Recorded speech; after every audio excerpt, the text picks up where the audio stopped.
Hi parents, today we are going to talk about one cutting activity. It uses tongs and tweezers.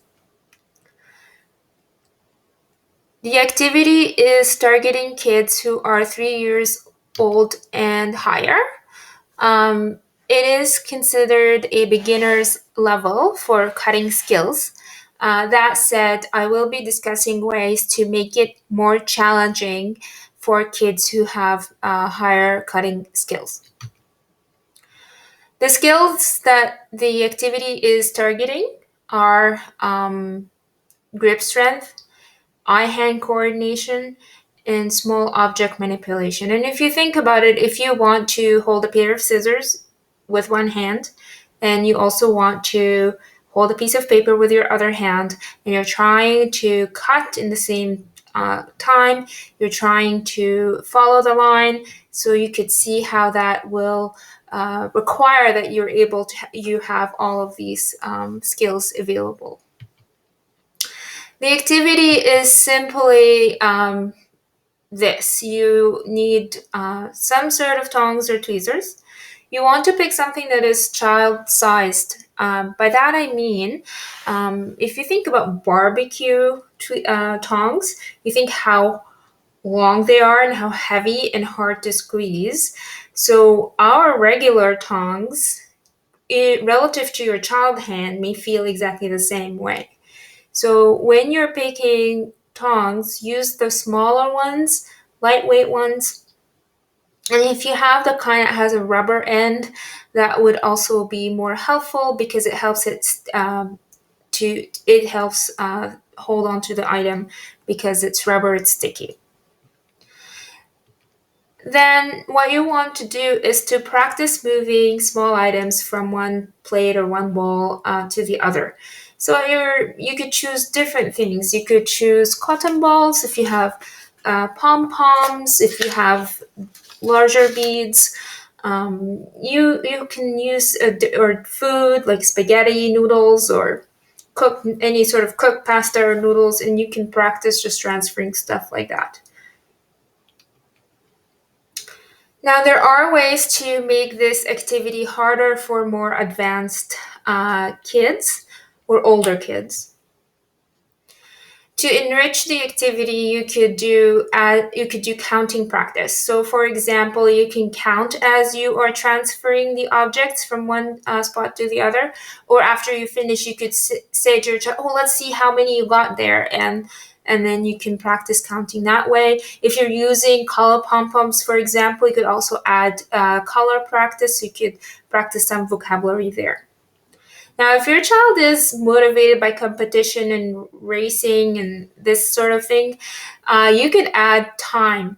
So, what you could do is use a visual timer or an audio timer, all of which are available as phone apps. You can get them free, I believe, and you could use them to time your child and then count at the end how many they got in that time frame. That said, some kids this works the other way, so it makes them more stressed and more anxious. If you're noticing that your child is getting more stressed out about it and they're getting frustrated easily, then I would just refrain from doing the time, adding that time component. A similar concept is to add a musical game. So think about your musical chairs game. You keep going around and then you stop when the music stops. And the same idea you could do with your transferring the objects. You could continue to transfer as fast as you can to see how many you got before the music stops.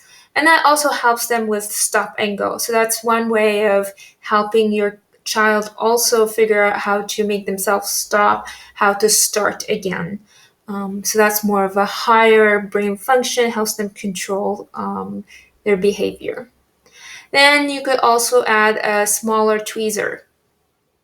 So if you think about, for example, eyebrow tweezers, the way you hold it is a bit different than, let's say, the tweezers on that you will see on the bottom left of your screen. So this kind, let me go back here. So you see this kind of tweezer here. You see how the child is using their entire hand, so they have more muscles helping each other. It is easier to squeeze the tweezer together. It does not require as much of a fine control. Now compare that to something that looks like here. So that is a smaller tweezer. You can't wrap your hand around it. You will need to use your first 2 or 3 fingers to try and bring those two prongs together. So it requires more control.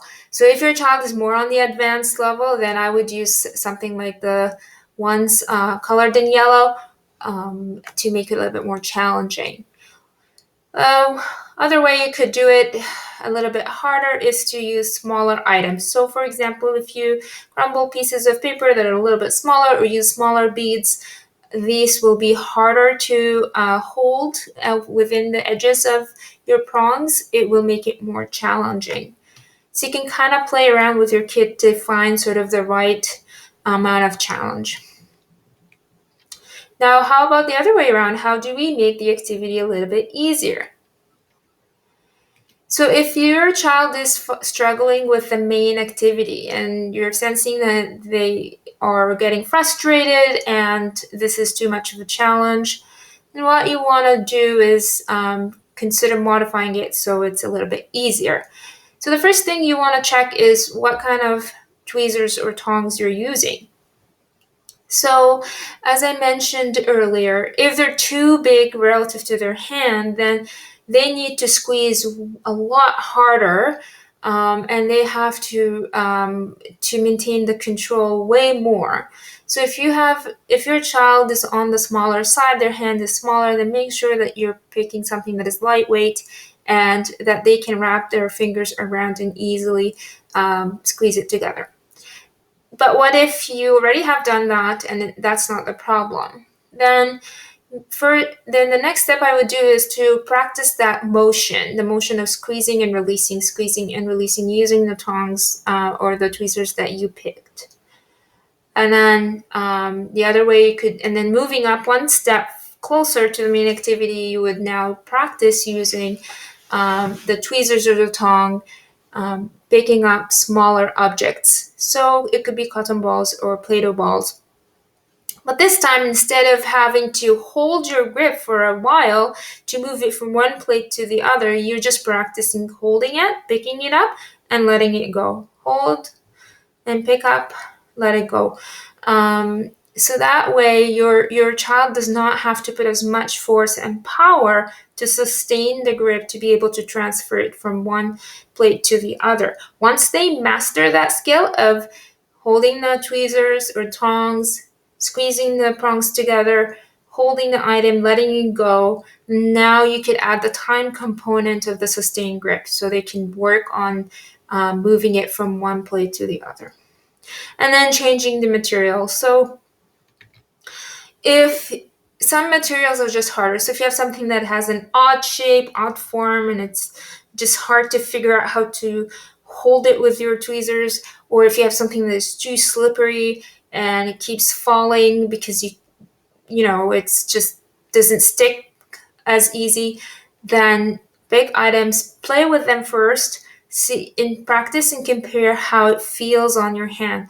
So if you're having to hold it and you have to put more effort into it, so that would be more challenging to your child as well.